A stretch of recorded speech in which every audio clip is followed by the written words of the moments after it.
I've had some sleep schedule kind of issues, but kind of back to it. First knife that I have on the table today is this guy here. It's a SixLeaf. This is the SL-27. This is the one that I cut because I accidentally thought that this one was what I got first on a previous week's. As you can tell by this curve, this thing is probably going to be quite the Persian-esque blade, and you would be right. Yes, this thing is interesting. It's got a lot of good things and some things that I don't necessarily like all that much about it. Let's see. First up, it's a rattlesnake design. This being a six-leaf that wasn't the one that Jelly Jerry had provided. I got it for about $78 off of eBay. They probably go for about $100 or something like that if you buy them from Amazon, or possibly if White Mountain Knives has them in stock. It's got a 4mm blade stock thickness. I think that's way too much, but hey, it is what it is from these particular manufacturers. 4.44 ounces or 126 grams. That's for a 3.72-inch blade there, and pretty much that's all cutting edge, as that really meets up with the point there. So quite a long knife. That'll be 94.4 millimeters for the blade length there, and then 0.51, so just over half an inch thick. Just a touch thicker than a Spyderco PM2, but this is, of course, contoured and titanium. All that sort of stuff. Okay. So, yeah, the blade stock thickness, it's a bit much for me. I do like the full-length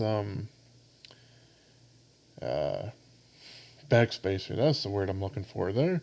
And we kind of have a large lanyard loop going in there. See, we'll go ahead and close the blade here. The pocket clip, in general, it works all right. It kind of has that ball sort of thing going on, but it's a lot more flexible than some of Mazwan Mokhtar's earlier clip designs, so it is a little bit easier to get into and out of the pocket, but it gets super, super thin up here. And because of that, it's also not the best mounted, inset kind of thing. So it does have some movement to it. Not something I really like to see. So, yeah, we do have crenellated lock bar relief. Always something that I kind of like. If they're going to do it external, you might as well have a little bit of fun with the design there. And then we have these little pivot, not collars, but insets kind of thing. In my particular one, they're purple, but I think they've also done them in bronze and maybe green or something like that. Those two little dashes on either side, designed to accept any kind of tritium vials or something like that that you might have laying around. They are much more difficult to get easily here in the U.S., but they're not illegal. They just, make it kind of difficult. So we have this large triangular sort of guy for flicking them open, which ends up working out okay. We also have this very, very subdued flipper tab, which is kind of nice in the fact that the handle notches down a little bit, but I do find this thing very uncomfortable to try to use, and there's no jumping on it whatsoever. It works, but it's definitely not my favorite, and I can easily have my fingers slip off of that or something. That and the handle, at least for me, is a bit cramped. It's curved very, very far down to the point where if this were to work with my, fairly large hands, I would need at least a 4-inch blade, if not a little bit longer, to be able to fully make that all sorts of comfortable. That and the flipper tab also curves back down, so with me having my hands kind of cramped up in there, it also forces that into my finger. Not incredibly comfortable. The D2 blade still does have a nice geometry to it, though. Not incredibly comfortable, since there's not a whole lot to rest your thumb there for that reverse hammer grip, which can help with some sort of self-defense things if you are so versed. And the lock bar access, we have maybe just a little tiny bit. They are scalloped out, but it is still a little bit difficult to actually get that thing out there. Overall, I think it was a pretty good attempt, but for me, with my larger hands, don't particularly fit it, and the pocket clip, even though it is kind of a decent design, does have a lot of wiggle to it that trying to tighten up that screw doesn't really fix all the way. Because that is one single screw that goes through the threaded backspacer and into the other side there. It's not a Chicago style screw. Makes it look a little bit cleaner, but also, yeah, just has some problems with trying to keep that all sorts of nice and tight. It's possible that you can throw in some like really heavy duty thread lock or something like that and then crank the crap down out of that. And then you can't open it up for any kind of maintenance or anything. So, yeah. It's got some good and bad, but here we go. There's the SL-27. Next up, we have a knife that I think is okay, but I wasn't super blown away with. This is the Vosteed Corsair. Of course, this is another UA Dong design, as he's pretty much done all their folders. And this is going to be one of their crossbar locks. And it's got a thumb stud on here. We have basically a drop-ish point kind of knife or blade here. We do have that swedge there. It would look a lot more like a traditional drop point if that swedge was just completely cut off. But yeah, it's there. It doesn't really hurt. We have a very, very high flat grind. In this particular case, it is Nitro-V, which is a pretty decent blade steel. Quite similar to 14C28N, just, made here in the States rather than over in Sweden. But very, very similar. They're both basically forks of AEBL steel. So, yeah, I got the blue one here, but there's a couple of different colors of micarta that we got. We got a little pivot collar sort of thing. I don't know exactly what kind of material that is. It looks a bit too artificial for it to actually be like brass. So I'm assuming it's probably anodized aluminum or something like that. So there was a couple of things that are kind of going on with this guy here. This came with a little bit of extra parts. I have those extra parts on here. That being the pocket clip little filler thing, since the pocket clip is inset. However, since these scales are contoured, they don't meet up flush. Some people made a really big grump about it. I'm happy that they at least provided it in there, but it would have been possible to either make this plate a little bit thinner or inset them just a little bit deeper to be able to kind of get rid of that. And that way it wouldn't be proud. It would at least be flush, if not, inset a little bit, which might have made some people a little bit happier. And it also has a backspacer that it came with, which is not installed by default. It has basically a couple of barrel spacers that come on by default, but that kind of extends the handle just a little bit. However, once I put it on, I realized it doesn't really extend it in a significant fashion for my hands. So, but I haven't really bothered to move it back. Also, this back spacer sort of thing does not sit flush with the rest of the handles. It's fairly proud, and I suppose that kind of helps with the crenellation jimping that we kind of got going on with it. But it seems like it was a little bit of an afterthought. Something that this one does that a couple other knives recently, the Hogue Deca is very, very famous for doing this, where it has a little bit of a swedge up, or a little up kick, and then it drops down for the rest of the blade there. And that's to reduce some weight and stuff like that by getting the blade a little bit less high. However, with most knives, I find that this jimping doesn't, an extension doesn't go far enough. On this one, it seems to. I don't really have any problems. I suppose it might be a little bit weirder if you were trying to choke up, but that's not really what the handle and everything was designed for on this guy in particular. The crossbar lock on this, just like they've had on some of their other ones, a bit tighter than a lot of other manufacturers end up doing. That does keep it a little bit more secure. It takes a little bit more force to actually start that out there. And that can help with the detent a little bit. However, this one is nice and smooth, so it doesn't have that funky rubbing thing that my particular crossbar version of the Raccoon had. So that's all right. The blade itself, can't really complain. As I said, it was Nitro-V. It's ground pretty darn decently. We got 3mm blade stock. This is just about right. This is 2.95 ounces, or 83.5 grams. It will be a little bit less if you don't have that cap on there and kept it with the original hardware on there instead of the extra stuff that's in the box. Just keep that in mind. And that's for a 3.22 inch blade, or 81.8 millimeters. So it is under that ounce an inch. And 0.48, so just a little bit under a half an inch thick there, or 13 millimeters. Ended up paying about $64 for this guy. So, you know, all being said, it's okay. It's not my favorite Vosteed by far. You know, some of the, probably at this point, the Nightshade is, that shilling cutter is probably my favorite. But, yeah, there we go. This thing seems to be an improvement over the Raccoon Crossbar Lock specimen that I particularly got. Well, there we go. All right, next up, we got another Sixleaf, and this one's ridiculous. Don't buy this knife. This thing is, it's a really interesting design. It's something that a lot of blacksmiths actually end up trying to manufacture as their first attempt at a folding knife, and it's quite simple in design. Almost kind of reminds me of the Van Hoy snap lock kind of thing. That thing is nowhere near my grasp at the moment. Otherwise, I would have grabbed it.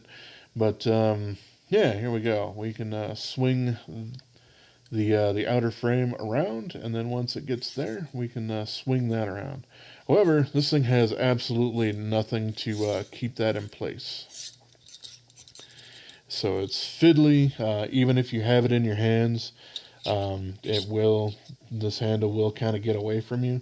This thing is not ergonomic in any way, shape, or form. It's not safe, really, and there's no particularly way for you to easily carry this unless you actually had a belt pouch that it doesn't come with. So there we go. The handle material is made out of titanium, and we do have a D2 blade. But yeah, this thing is it has a very, very slight detent from this little guy up here. Unfortunately, it doesn't even have that on the opposite side, which would probably be a lot more useful. So this thing is kind of an interesting sort of thing. This was definitely one way that some folks would make a folding knife way, way back in the past, but nothing that would have that kind of free-floating kind of thing that this guy's got going on. I'll go over some of the specs though. We got 4mm blade stock thickness, 4.59 ounces or 130 grams, 3.34 inch blade, 84.8 millimeters. Yep, 0.46 of an inch for the handle scales there, so a little under half an inch or 11.8 millimeters. And I paid about $58 for this guy off of eBay, but they unfortunately go for way more than that. Probably closer to 100 or so if you're trying to buy it retail, which I really just don't think is worth it. This thing is a curiosity, which is why I picked it up, but it is not something someone should consider for standard use. So, yes. With that being said, the geometry on it is okay. It still does come down to a nice thin edge there. We have a little bit of a recurve there, but for the most part, it looks kind of like a standard. Well, I'd say it almost looks like a drop point, but it is very much just a straight over there. Not so much a clip, but it does drop ever so slightly, starting about here. So yeah, it's just kind of it's an odd knife, one that I would never suggest somebody carry. All right, next up, we got this guy. Now, I have done a review of the original version of this. The original version of this doesn't have this aqua kind of blue and white G-Mascus kind of look. It had brass inlays, and that made it significantly heavier. That also does help with the pocket clip, which still only has one attachment point. So this one does have just a little bit of wiggle, but it is G10, unless you actually do some terrible damage, which I've kind of shown recently in the past with something. They end up holding up quite a bit better over time. This one, however, out of the box is stonewashed, whereas the brass one, I ended up doing an aftermarket stonewash on it to kind of match that. So that is kind of nice. This is a newer one that's actually still using 14C28N. However, I have sharpened, reprofiled this, and this thing really is not holding an edge very well, which is fairly impressive because 14C28N is designed to work fairly well from 55 to like 60, or 54 to 60 on the HRC scale. So I think, at least on this one in particular, they really missed the mark. It does respond pretty well to a strop right afterwards, but yeah, even after trying to break down just a few cardboard boxes, this thing really lost its edge. Which the other one that I have, and plenty other 14C28N from TwoSun, ends up working out fine. So this one, yeah, they shit the bed on the heat treat. I'm pretty damn sure on that. Which, like I said, impressive because this stuff is next to impossible to screw up. There you go. Still, with the G10, this thing is much lighter. That being, let's see, 4.48 ounces or 127 grams, as opposed to, geez, I think maybe close to 6 for the brass inlaid version. But still, yeah, it's a titanium subframe lock. We got a front flipper that works out all right. We have these interesting thumb studs. They don't have any kind of texturing on them, but it still ends up working out great. Those front flipper crenellations end up working out super great for the ergonomics and gripping onto you. It still does drop down a little bit, but this isn't necessarily trying to get rid of excess blade height, since that blade shape certainly continues on that trend. So overall, I do like it, but hey, the heat treat on this one is absolute balls. So I'm much happier with my aftermarket stonewash that I ended up doing on the brass one that ends up working out a heck of a lot better. But yeah, we got decent lock bar access to this guy. I do have a full review on the channel of the other one in case you're curious. But yeah, let's go through the other specs here. 3.7 millimeter blade stock thickness on it. Went through the weight. It's 3.59 inches or 91.2 millimeters. 0.63 of an inch thick. However, that is just the center portion of G10. We are just about at half an inch for the actual titanium rest of it. That's 16 millimeters for the thickness, and I paid about $61 on eBay, which is okay, but still, for what you can get with 14C28N on the budget end, even from other TwoSuns, it's kind of sad, but it is what it is. Okay, and the last one I got here today is the Kizer Deviant. Now this was basically, Kizer was I think basically liquidating these guys here because they're out of production now, and they're just trying to clear all of them out. So yeah, we can go ahead and open this guy up, and we have stonewash on the shoulders, but we have a kind of hand rubbed, or at least horizontal satin going on here. This is let's see if it'll actually there we go. M390 blade steel on this guy here. And yeah, we have copper for the front ones. Those were the only variants that were really liquidated, or at least left. And we got their really high thread count kind of micarta stuff here. Really do like this stuff a lot. This is a sheepdog knife, or Chris Conaway. And because of that, I felt like I should probably pull out some other ones here. Well, there's the other sheepdog. There's the actual sheepdog. That's the Blade HQ variant in 10V. And then this guy that I just recently got, the Concept Convict. We can see that definitely Chris Conaway really appreciates a sheep's foot knife and does quite a few designs like that. Quite a bit like a newer designer in the knife space. Colin Maison-Pierre or CM Designs. He's done one for TwoSun, and then a whole bunch for a whole bunch of stuff. He's half of the design and manufacturing force for Devo knives and all that sort of stuff these days. So yeah, this is kind of a little bit more of an earlier design to it. It's a little bit small in general, but it's still all right. Fairly thick for a Kizer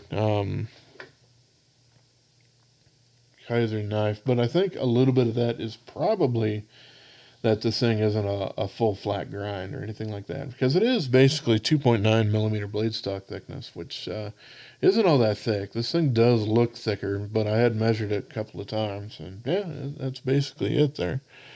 It is 4.5 ounces or 127.5 grams, so definitely not hitting that ounce and inch mark, because this is 3.05 inches for the blade length, or 77.4 millimeters, and just over a half inch at 0.51 inches for the handle thickness there, or 13.1 millimeters. The thing about it is that these things were kind of going on liquidation. I think I got this from Knife Center, but they were liquidating them basically everywhere. Blade HQ, I think possibly their own Kizer Knives site, if they still had some left, and probably a couple other places. But yeah, $77 for this dang thing with nice, ridiculous action, M390 blade. A very well-known and respected knife designer to go along with it. Just a really nice build quality. It is just a little bit small for my particular hands. It is like a 3.5, but this 3.5 finger grip, but this does kind of loop up there, so I don't feel like I have much control with my pinky for doing stuff like I would with a full 4 finger grip. So I can kind of understand why they've discontinued that. I mean, they also still make the sheepdog in many different forms. Yeah, this is a Micarta liner lock versions, but they do frame lock guys with removable flipper tabs, and neat. I do have it right in front of here. We got one with their new clutch lock, so they have an access bar version of it. This is still probably a little bit more of my favorite kind of one, but I still do like the XL the most out of them. But at least this one, I can get a full 4-finger grip, and even more comfortable if I choke up on it. Whereas this one, it's just a little bit smaller overall. And for me, I'm not a huge fan of copper and brass. A lot of people really into the patina on that sort of thing. But especially with copper, I do find that they go from patina to corroding and turning green and stuff like that pretty darn easily, and that really has a lot to do with the amount of acids that your hand may produce from finger oils and sweat and stuff like that. And it's definitely a big problem with guitar strings and stuff like that, and causing them to age much quicker than for some people than others. But yeah, it is just kind of what it is. But alrighty, there are the knives that I ended up getting this time around. We got the Sixleaf SL-27, the Vosteed Corsair. We got the Sixleaf SL-23. Again, don't bother buying this thing. We got the TwoSun TS283 in blue and white G10, which is very vibrant, but really had a terrible heat treat on this particular blade here. And the Kizer Deviant from Chris Conaway Designs, or Sheepdog Knives, which was pretty much a steal for the price, but still mostly designed for people with normal to smaller sized hands. There we go. There's everything I wanted to cover today. So yeah, as always, I appreciate y'all for watching, and have yourself a wonderful rest of your day, yo. Subscribe.